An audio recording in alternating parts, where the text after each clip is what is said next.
Most of you probably know Father Mike Schmitz from YouTube, where he does Ascension Presents. He's appeared in many different programs. He's got books. He's just a famous Catholic priest in the United States. He does talks all over the place. But what most people don't know is that Father Mike's primary ministry is that he's the chaplain for the Newman Center at the University of Minnesota Duluth. He's been doing that for quite a while. In fact, that's how I met Father Mike, is we both did campus ministry together for a long time. We've got to become friends, and he's just a good guy who loves Jesus Christ. And so I had a pleasure talking with him about young adults and evangelization and how to reach them and modern culture and all kinds of good stuff. I bet you're going to enjoy this one. Well, we're here with Father Mike Schmitz. And Father Mike, you've been doing campus ministry for how many years now? This has been, I think, the conclusion of my 16th year on campus. I got to UMD in 2005. And so here we are in 2021. Yeah. So it's been, I currently have the longest continuous assignment in my diocese. That's and you got a new bishop too, right? Yeah. We May 20th is his ordination. And I haven't met him yet, but someday I will. Well, congrats on that, because I know you had a big gap without a bishop. And I saw that. It'd been over a year and a half, I think it was. Yeah, I'm excited for you guys, because that's hard to be without a bishop, without a leader. And a lot of folks, when they think of Father Mike Schmitz, and they think of the public profile, right? The public, you do a lot of stuff for the church. You do a lot of stuff for Ascension. They think of the podcast, they think of the videos and all that. And that's great. By the way, we were just talking off camera a little bit about, I've got friends and family who participate in your Bible in a Year stuff. But your main stuff that you do, your main ministry, is really working with young adults, right? I mean, that's And tell us a little bit about what your thoughts are about the state of campus ministry today, like different from when you started.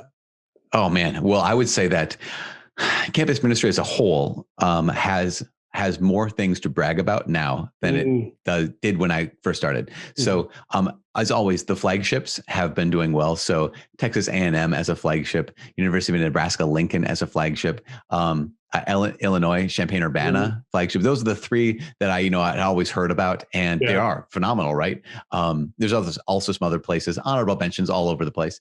But what I've found is that that people have looked at what y'all have done and have said, okay, how can we do this on a smaller scale? So here up in Duluth, Minnesota, it's massively smaller scale. It's so much smaller than the operation that a lot of these bigger campuses have, but we're doing the same heart work. We're doing the same on the ground work. And that's one of the things I've seen people not just talk about discipleship, but do discipleship. I've seen people not just talk about evangelization or the new evangelization, but have said, okay, if we're actually going to engage the culture, if we're actually going to make an impact on this campus or whatever campus with the young adults, then we have to do what these other places have done, even if our resources are a fraction of what they have to offer. It's putting into practice the gospel. And I've seen more campuses doing that in the last 10 years than I've ever seen. Yeah. And I want to echo that, because I spent 15 years in campus ministry myself. At a couple of campuses, absolutely loved them. One of them was A&M. And one of the things I found, because I worked at a smaller campus at Texas Tech, smaller campuses can actually be more nimble in their campus ministry. Change is easier, right? So there are some advantages that you guys have being at a smaller campus rather than these mega, parish campus ministries that, have a lot. Completely. Yeah. When the staff is me and one other person, it's a lot easier to pivot. Hey, you want to do that? Yeah, let's do it. And you can go do it. Right. Yeah. So, I was thinking about this the other day. We talk in the church a lot about this statistical decline of Catholicism in the United States, right? We talk in the West, period. And, we could bounce out all those different statistics, like for every one person that joins, 6 leave out the back door. It's kind of sobering and depressing when you get into it. Now, I know that that's the case. You know that that's the case. Probably almost all our listeners know that that's the case, right? There are some sobering statistics out there. Let's not deny them or, gloss over them. But there's also good news out there. Now, the saddest news for me, though, Father Mike, is that the younger we get in generationally, the faster those statistics pick up. So, for instance, if there are people leaving the church and they're boomers are leaving the church and, Gen X are leaving the church, well, then Gen Z's leaving way faster, right? Right. So what do you think it is that's the cause behind all these young people who are kind of exiting the church at such a rapid pace, at least in your experience working with young people? Yeah, no, I think that it goes everything from the culture around us to the culture of the church. And so it's easy to point to, it's actually easy to point to any kind of scapegoat, right? And just say, well, this is the reason why. But I think it's a combination of factors. And the reason why there's been such an increase, as you noted, the younger you get, or the more recent the generation is I think partly because, think about the way in which life is so much faster these days, and so much, for the young people, and so much less stable.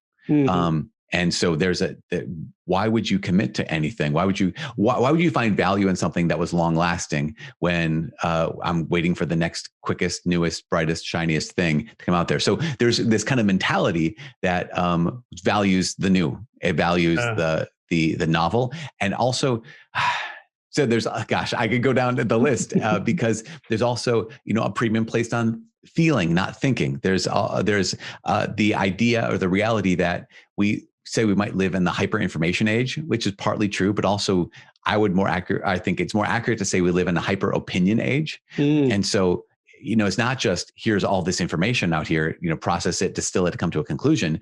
It's, what? Everyone has their opinion. And I go on one website and it says X is true. And I go to the next website and it says non-X is true. And I think, well, I guess all of it is just an opinion. And so because of that, we have this heightened reliance on relationships. And so when it comes to who do I trust? Well, I trust the people that I'm closest to. And so of course that's a good thing. It's not a bad thing. Yeah. But how about someone who's a stranger steps in and says, okay, I have something I'm offering you that's true, that's good, that's beautiful. And I, as a young person, weigh that against the people that I know, not necessarily about the arguments they presented, or not necessarily about the beliefs that they hold, as much as it is, okay, if these are the people in my life that I trust and they don't agree or believe with what you're teaching, then I'm going to go back with I'm going to go default to my parents or default to my friend group. And I think that's it's both a strength and I guess weakness, of humanity, which is we're made for others, we're made for relationship. But when we take out the idea or the truth of objective truth, when we take out the reality of reality, then a lot of what I know, a lot of what I believe, I simply inherit through relationships. And I think that because of that, we have to become experts in relationships. That's why I say, we look at the culture, but also look at the church and the culture of the church that hasn't necessarily adapted to this. Because if I'm me, I am saying, well, no, I became a full-fledged follower of Christ on my own. I read a book and I thought, this is true. And then I encountered Jesus in some pretty powerful ways. Oh my gosh, this is real. And I didn't have anyone that I could think of that was there to disciple me, but I just thought, well, that doesn't matter. I want that, but I'm just going to follow the Lord. Yeah. And so how do I then, as me, want to evangelize? Well, I want to tell you the truth. Yeah. And what did they want? It's well, I want someone who cares about me. Yeah. Oh, okay. Then as church, what do? We say, then what we need to do is we need to have time for people. We need to be generous of heart. We need to be available. We need to be vulnerable. We need to be in relationship. Yeah. And I don't think that we've necessarily always done that super well. Yeah. I'm thinking about this and it's kind of resonating with me because similar thing. I had a conversion in the midst of a community, but really had a secondary intellectual conversion, right? Mm-hmm. And I started diving into books and theology and apologetics and all this other stuff back in the early 90s, when that stuff was having a revival in a sense, right? And that we carried that into the 2000s, right? Into the turn of the millennia.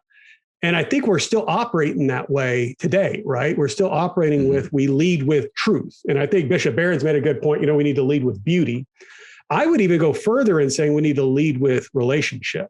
Yeah. And the reason I say that is I'm thinking about even the kids in my own house, much less the other young people that I know today. And they really don't care about what you're going to tell them unless they trust you, right? And they're not going to trust you unless they get to know you a little bit, right? They need to know that that authority that's speaking into my life is trustworthy. Do you find that's the case with the young people that you're dealing with too? 100%. Yes, absolutely. There is the, that old saying, people don't care how much you know until they know how much you care. Yeah. But that's just a way to try to encapsulate what we've discovered. And so one of the things that I keep coming back to so often is telling our students and trying to just impart this is that the gospel won't be advanced from a stage. It'll move forward through family and through friendships, basically through relationships is how we are in a new place in our age. So one of my favorite resources that has come out in the last year has been from Christendom to Apostolic Mission. If you've read that book from Seminary, where it just reframes so powerfully and so clearly the fact that, okay, if I'm going to rely upon institutions to evangelize the culture, then I'm relying upon the wrong thing. Yes, the church is an institution.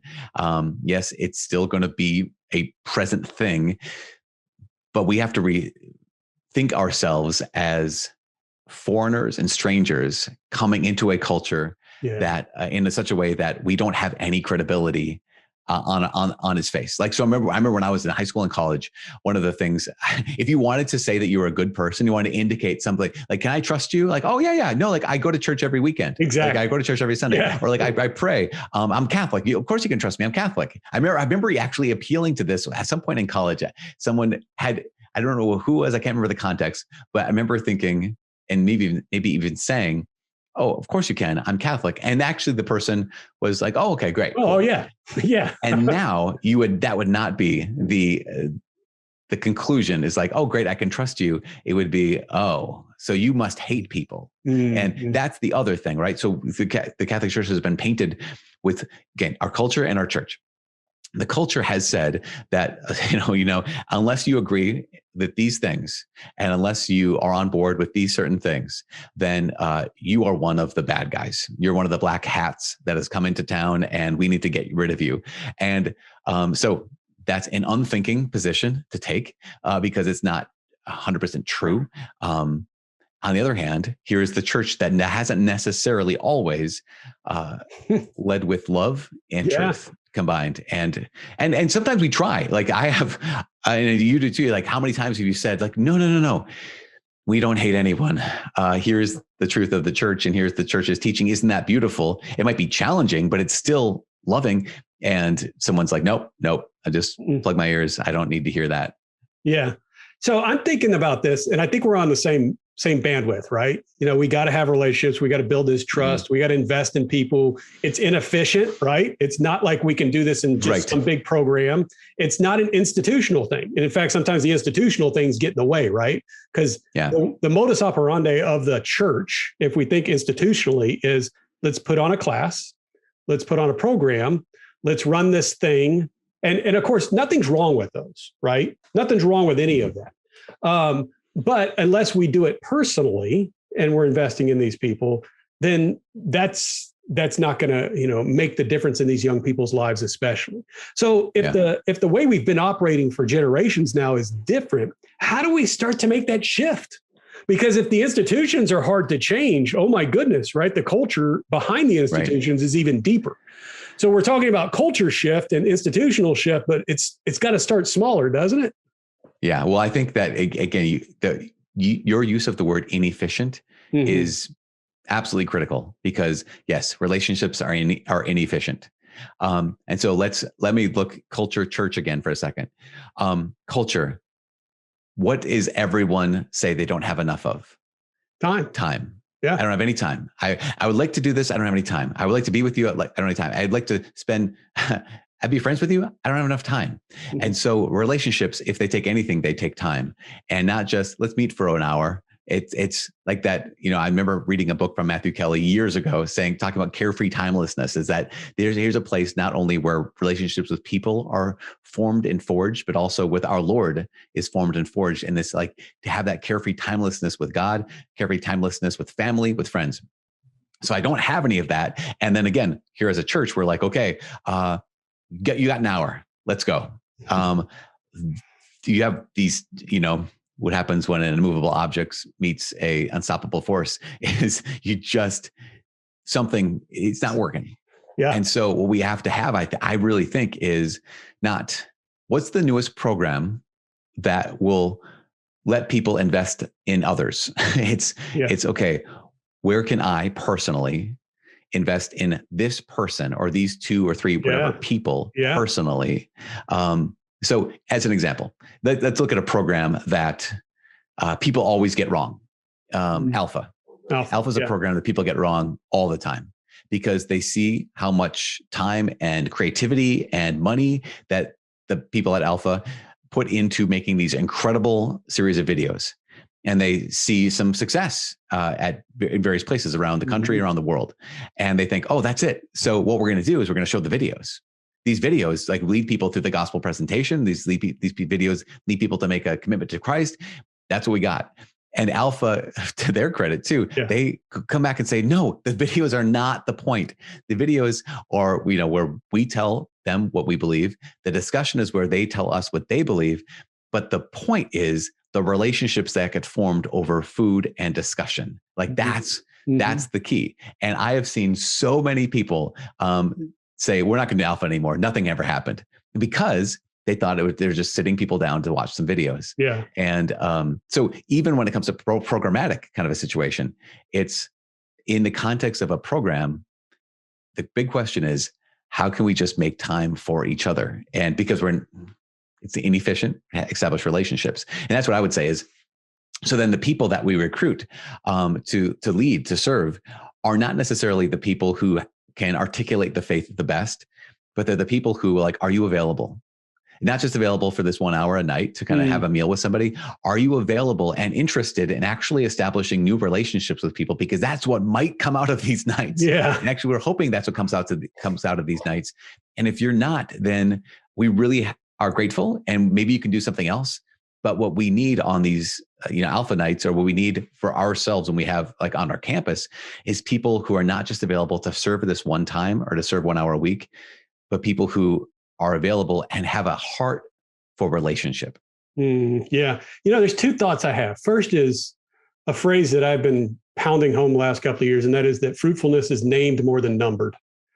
It's named more than numbered. Yeah. That you got to know them and you got to be able to name them. And if you think about it, when you get to the heaven, right, and the Lord asks you, well, who did you bring with you? He's going to you're going to have to be able to name those people, not just say, well, I got 5,000 people, that were following me on the Twitters. And I got all the likes, or I had 500 people that showed up to mass. It's not just that, it's who did I invest in, right? Who did I really put my time in? And that thought has been reflected in my prayer lately when I've been thinking about this, on the road to Emmaus. Here are these 2 fallen away disciples. Yeah. Jesus is the resurrected Jesus, only has the time between the resurrection and Pentecost, right? To the Ascension, to get all this stuff done. He's got a few weeks, quite honestly, to put a little ribbon on his ministry on earth. And here he is spending what is the majority of a day with 2 fallen away guys who are walking away from Jerusalem. And he's saying, hey, let me lead you closer to the truth. Let me invest in you. Let me listen to your problems. Let's have a conversation. And by the way, let's share a meal. If that's not the roadmap in a sense to, being inefficient in your ministry, I don't know what else is, Father Mike. I mean, this is such a good example. Yeah. Yeah. I mean, and this leads me to, there's a lot more positive things going on with young people today that I think we need to talk about than just the negatives too, right? Oh, for sure. So tell me a story about something that's happened on your campus lately that just gets you jazzed up, that you're just like, that's where the rubber meets the road. Well, gosh, there's been one of the, among the many things, with the year of COVID, is what we've found is students have been starved for relationships, and the disconnect over screens has been felt in terms of, this is not satisfying. This is not enough. And so we do our, Zoom trivia nights, and we do our Zoom whatever kind of things. And they're fun. I mean, they're fun because people are gathering together and then going on Zoom. It's like the fun part is the fact we get to play this game, but we're together here. Yeah. And so there's been a felt need for relationship. And then I just praise God for this. Then there's been a mandated slowdown. So if you remember this, when everything went into quarantine, everything went into lockdown, we had stay-at-home orders here in Minnesota. And I saw so many people out walking as families.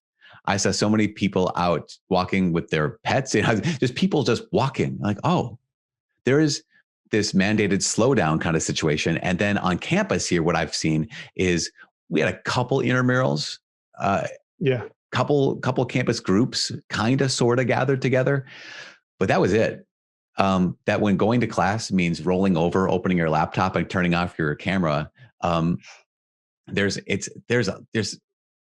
I need more, right? Yeah. And so you have this felt isolation. You have this, like, things are just slower. There's not as many demands being placed on me. What we saw, and it's just been so incredible, we saw students just making time. And so they would come up with, because we couldn't offer everything we wanted to offer, all the events we normally offer and all the things. So they said, we're just going to do it ourselves, because that way, it's us gathering as Catholics who are inviting people into our circle, inviting people into our world, and spending that, if there's anything else, carefree timelessness with each other. And out of that, there was a young woman who, she was a freshman this year. Her, just like many high schoolers, her senior year kind of taken out from underneath her. Yeah. And then her first semester, she was kind of adrift. And she got to campus, second semester, atheist, like full blown, like, I know God does not exist. There's nothing more than this. And this is all I need. And in that emptiness of there's nothing more than this, one of our students, her roommate, just started gently inviting her to stuff. And her isolation, she brought an openness. Yeah. So much so that after, I think, it was a month, she's like, Father Mike, have I told you my story? And I'm like, what? No, you haven't. And she started to explain, like, yeah, I've been, an atheist. I thought for sure God doesn't exist. And if he does, he doesn't matter. He doesn't care. And in the last 4 weeks, I have come to the conclusion that not only does God exist, but he knows my name. He loves me. And Jesus is his son, and he's died for me. And I'm like, oh my gosh, it's just that. And I didn't even know this was happening. It was happening because God and us, we've created this space for people to encounter. And this woman encountered Jesus by this relationship, by this friendship. And so we did this thing at the end of RCIA this year, where we just went around the room and said, who is one person who's led you closer to Jesus, that you know Jesus better, that you love him more because of their role in your life? And to a person, it wasn't hard for them to think. It wasn't like, well, for me, I read this book. I mean, I guess my mom was helpful. It was this guy. He just kept inviting me. This guy spent time with me. I had all these questions, and I could call up my friend so-and-so, and she was always just willing to listen. And even if she didn't know the answers, she was just there for me. And I just realized, looking around this room, everyone in this RCIA class is now Catholic because of someone, not just because they believe something. And that's it's incredible. Yeah. Oh my gosh. Thank you for the stories, first of all, because I think we need stories right now. Yeah. Because, if you think about this, nobody becomes a priest because they want to be an administrator. Right. Nobody gets into being a DRE, a youth minister, a campus minister because they like, calendaring. Or if they do, they realize quite quickly, you know what, that's really not going to, make my day go faster. It's those stories where you see somebody who's like, my life has changed. It's completely different. I'm transformed. I've met Jesus Christ, and he is real, and he matters, and he loves me, and he's forgiven me, and I'm a disciple of his. And you think about it, that's what ministry is all about. And don't we overthink evangelization in that sense? Oh my gosh. Because we think of it as, we think of it as such a big problem. And here comes Jesus, and he's like, hey, Andrew, I'm the Messiah. Go tell other people. So he goes and gets Peter, right? Hey, right. John, I'm the Lord of the universe. And he goes and gets Ignatius of Antioch. It's not that hard, right? We invest in other people in a sense. We're overthinking it. Yeah. So you find that a lot of young people are overthinking evangelization, especially when you're like, hey, now it's your turn to turn around. You've been invested in, you've had this encounter with the Lord. Now it's your turn to go and help other people. That is exactly that's the turning point. One of the many turning points in a person's life is when they are being asked now to serve. They're being asked now to go out. And they're being asked now, you're part of a Bible study. Yes. Is it changed your life? Yeah. I love those guys. I love those ladies. Mm-hmm. Okay. Now, could you lead one? No, never. No. It happens a lot where we have our students who say things like, well, I don't think I'm called to lead a small group. And one of the ways that I myself and our missionaries try to recast that is to say, so you're saying you don't think you're called to be in relationship with your friends? Well, no. I don't think I'm called to, like, that's what you're saying. When you say that I don't think I'm called to lead a small group or lead a Bible study, is you're saying you don't think you're called to be in relationship with people. Because when it comes down to it, that's what's happening, right? The Bible study is just a context. You're just giving yourself an environment to be in relationship with each other where you have the freedom to talk about and ask questions and explore who Jesus is and who he is in my life, and just that growth. Because where else I live way up north, and Minnesota is one of the most irreligious states in the country. Mm-hmm. And so our students don't have an opportunity, even when someone opens the door widely for them and says, hey, you're Catholic, right? Yeah. Tell me, what does that mean? Like, tell me, should I believe that too? And we're so like, well, I don't know. They say an outgoing Minnesotan is who's one who looks at your shoes when he's talking to you. But it's that sense that we're so gun shy, and it's like, oh, no. So one of the questions I always ask our students is, because they're so like, I want to be polite. That's another thing, Minnesota nice. I don't want to impose on anyone. Like, what would you say if someone said, please, just tell me about what you believe. Just please, I don't care if you insult me. I don't care if you say it wrong, but just tell me, who is Jesus? Like, and just ask the question, would you be ready for that? Yeah. And so it's that flipping the movement from I'm here to receive to I've been given. So now I have to just give. And what am I giving? I get so intimidated because I have to give all the right answers. Like, no, you just have to show up. Like, truly. I'm not called to lead a Bible study. Really, what you're just saying is I'm not called to live in a relationship with people, because that is all that's happening. And so the challenge, of course, is to get them to see that. Because again, the next piece here is they think discipleship, they think evangelization, they think soapbox on a corner, even though literally none of them have ever seen anyone on a soapbox on a corner preaching with a banner saying, it's okay. Well, how did so-and-so lead you to Jesus? Well, they were just my friend and we were roommates, or we were on the same team, and like, yeah, go do that. Yeah. Who should be in my Bible study? Who are you friends with? Yeah. Ask them. Yep. Ask them. You don't have to find strangers. You can actually be in relationship with the people that you're in relationship with.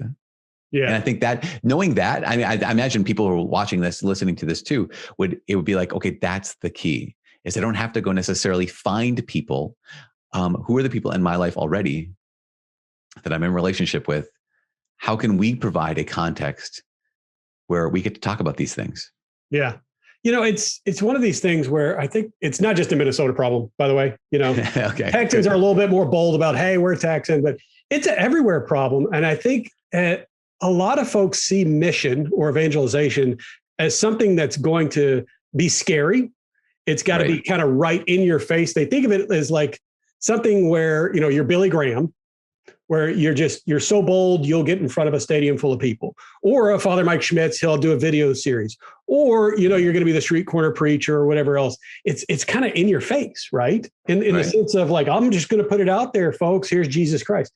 When really natural, organic evangelization is, hey, I have this friend and he's really neat, and I can't stop talking about him, not in any kind of obnoxious way, but just because you know what, he's made a difference in my life. And I think he's awesome. And you talk about him in such a natural, good way that it kind of spills out. People are curious, right? And then you allow that natural curiosity to lead to important discussions where they might have questions, and you listen, not with I got to have the right answer, but rather, I've just got to love this person right where they are. And here's the thing for me, Father Mike, is that if we could just get even Catholic leaders to start doing that, to model that, I think that could be very big in transitioning the church into another age of mission. Because one of the issues I've seen, and I want to throw this back at you, is we have a lot of priests, a lot of bishops, a lot of religious, and a lot of lay leaders in the Catholic Church who've never had this kind of meaningful relationship with somebody else that has been ongoing, that has been intentional, and that has been for the growth of their, either to be a disciple or to grow as a disciple, right? So they haven't had it modeled for them. How are they supposed to then go out and do it with others, right? It's kind of like a big experiment. Would you agree with that? Oh, completely. Yeah. I would say that it's becoming more and more common, but it's still on the minority side, where you have a priest or a lay leader or a bishop or a religious, whatever, who's been discipled. Yeah. And then who knows what that looks like. And I know priests and religious and lay leaders who have been discipled. Yeah. But when I see them, you know it, because they know what they're doing. They know how to disciple because they've been discipled. Yeah. And it's not this mysterious thing. It's very much like, oh no, this is really normal. This is really natural. And it doesn't have that same kind of burden, that same kind of, what's the word? That mystique, mysteriousness to it. It's just, oh no, friendship. Oh, that's what you're talking about. And gosh, I was thinking about, was it John Paul? Yeah. I was reading an article 2 weeks ago that talked about how when John Paul II was, a young priest, he had the college students around him. And among the many things that how they described their relationship with him was, they said things like, he always had time for us.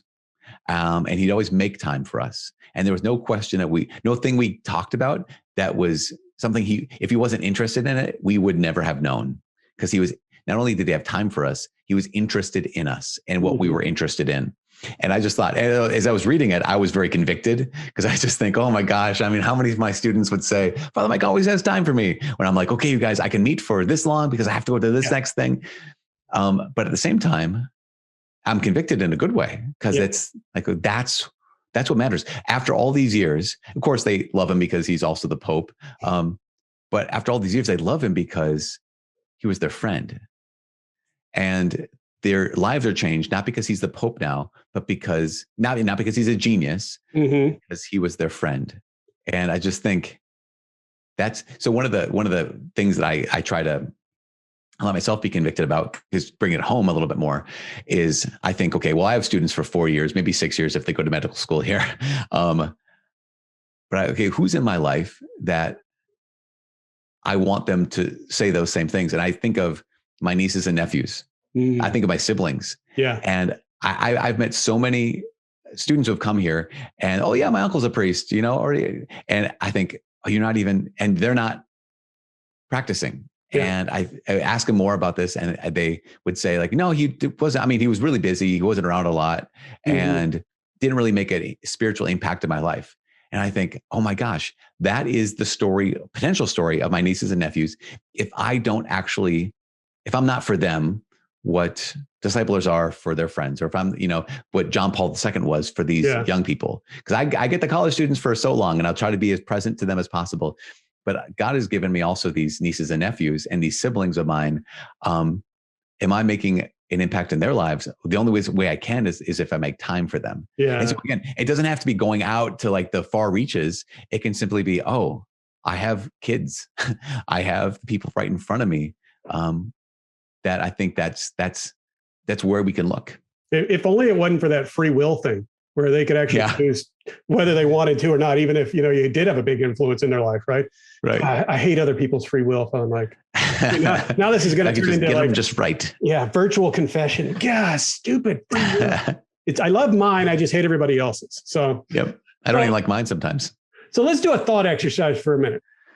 So we're talking about all this stuff. This is nitty gritty on the ground, personalized, organic, good, person to person, inefficient evangelization, discipleship. Now let's talk macro level. If you could dream big, no limitations, no budget, no time, you had the ability to make the decisions, what would you do to impact the church for young people today, to reach more young people with the gospel, to change lives? That's good. That's a good question. I know for myself that it's sometimes I recognize that this is just my caveat before I try to give some kind of an answer. Yeah. Or my disclaimer before I give some kind of answer. And my disclaimer would be, I remember at some point someone had said, hey, Father, if someone wrote you a check for, and they said some big amount, what would you do with it? And I thought, no one's ever given us that amount. And we operate on a shoestring. Like we just scrimp by when it comes to like, here's our ministry. Here's what we can do. So I've never even given myself permission to think, what if we could do whatever, So part of me is still in that mode, the mode of not scarcity, but kind of limitation. Yeah. Because my mind immediately goes to what's the next step up for us? Mm-hmm. And here's what it would be for us.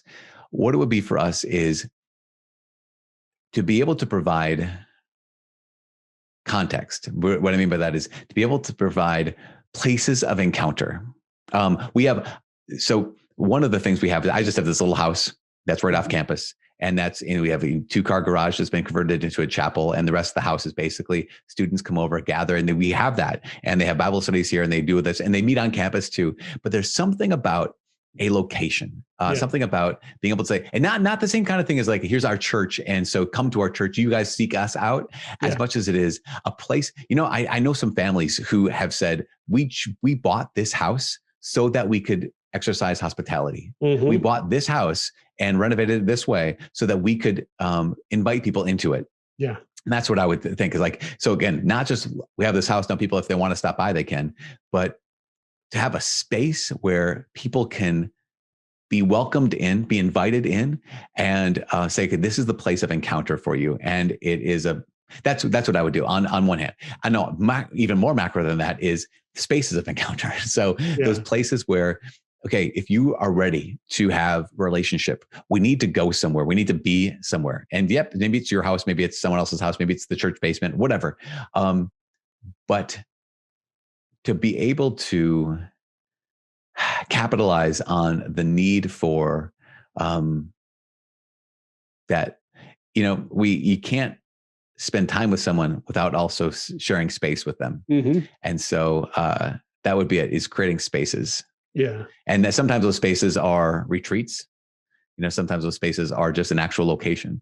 But that's one of the next steps I would take. Yeah. Well, I got one more question for you before we kind of start to wrap this bad boy up. But what do you think young people need from the church today?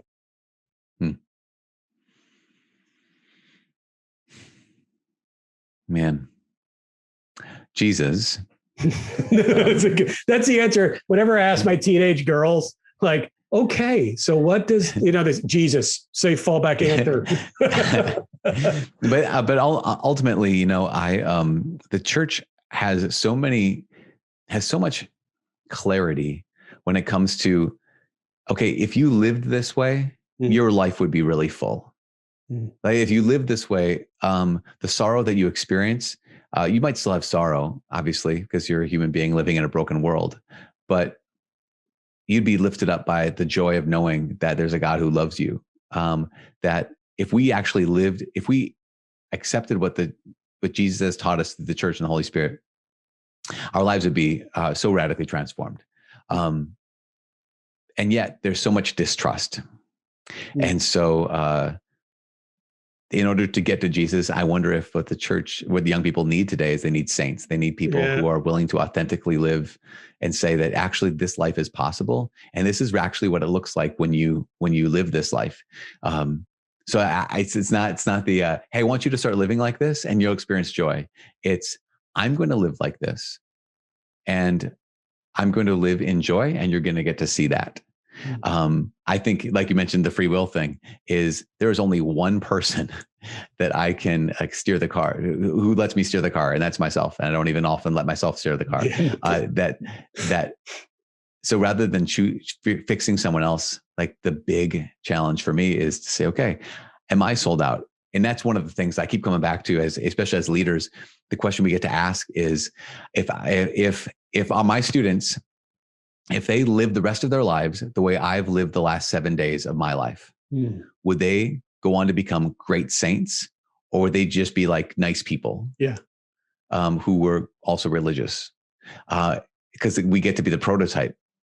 And that sense of saying, okay, so if my students live the rest of their lives the way I've lived the last month, or whatever the time frame is, would they go on to be great saints? And if not, then why am I living this way? Because not only because I'm the prototype, but also because this is the one life I get.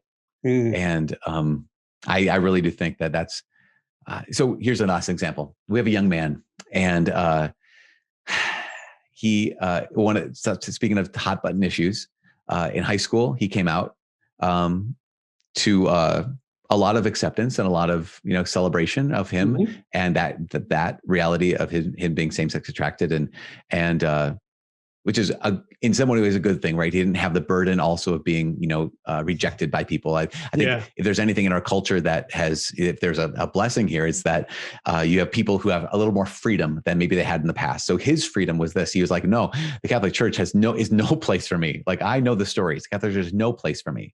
But we have he met some other, he met his RA. His RA was Catholic, and she just let him ask every question he possibly could imagine. She spent so much time with him. She just like, yeah, I just love you. No, like, well, how come but you're Catholic? You're like, no, yeah, of course, as Catholics, we love everybody. What about me? I'm gay. Like, and so he started coming to Mass. I remember, and he said it was Ash Wednesday a year ago where he's like, oh my gosh, I belong here. Like I belong here. I need to be Catholic because Jesus loves me. And he knows my name. And for the last year plus, he's wrestled with all that means. Like, this guy, Jesus knows my name. This is awesome. I experienced this, and I think I'm going to be Catholic, and I'm going to date this guy. Like, okay. And just like going through that iteration of this, and like, okay, what about marriage? What about if I can't? And just wrestling with this, but just to see him and realize here is a man young man who was shaped in so many ways by the culture's view of Jesus and the culture's view of the church, who had his own obstacles in his own heart, because if anyone wants to say, like, I'd mentioned this a couple of weeks ago that, the church is inclusive, and someone wrote back like not about people, LGBTQ plus kind of people. And like, no, it's inclusive. And so this young man he came into the church at Easter and just experiences so much joy in his life because of the reality that, yes, it's difficult to follow after Jesus. Yeah. But I have these people who love me. I know that God loves me.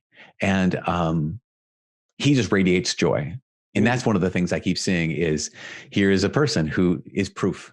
He is proof that, yes, following Jesus means taking up your cross, denying yourself, but it also has a consequence of a life that's transformed, and also has a consequence of a life that's joyful.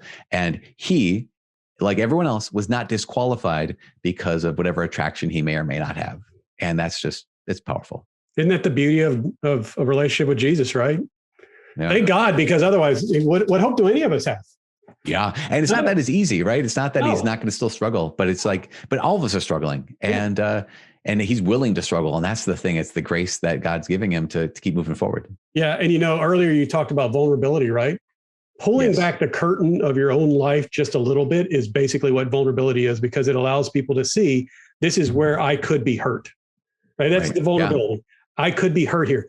But that pulling back of the curtain where I could be hurt also is a place that's of tenderness that God wants to touch, and that can help transform somebody else's life. And I think we got to remember that as disciples who are wanting to go on mission, that other people need to know that we're not perfect little angels, with little cherub butts, and wings who are flying on, No, we're people who are sinners. And guess what? I'm right there with you. So, yeah. Father Mike, I really appreciate your time, your wisdom. Grateful. And, so if other people want to know more, here's a time to plug whatever you want to plug. social media, something from Ascension, your campus ministry, plug away. Yeah, no, we put out a bunch of resources every week. So we do, as you mentioned, the Bible in a year. It's an everyday podcast going through the Bible. You can start now because we just have day 1, day 2, day 3. It's not January 1, January 2. So you can start at any point, and it's going to live on the internet as long as we can let it. We also have, there's daily videos that also podcasts that through Ascension. And then I've been doing a weekly, as I meant to say weekly, homilies that come out every Sunday or Monday since 2007. And so there's a bunch of content we put out all the time. You can go to bulldogcatholic.org, which is our website for our University of Minnesota Duluth Bulldogs. So bulldogcatholic.org. And then, also there's this thing called the Bible. You should probably read it. It's really good. Yes. Looks like this. Is that the Bible? You mean the one that Jesus wrote himself? This is the one he wrote. In English. Yeah. Yes, come with the Great Adventure timeline colors. That is a good one. Well, sure appreciate it, Father. And I'm grateful, Marcel. Thank you. Yeah. And God bless you and your ministry. You too.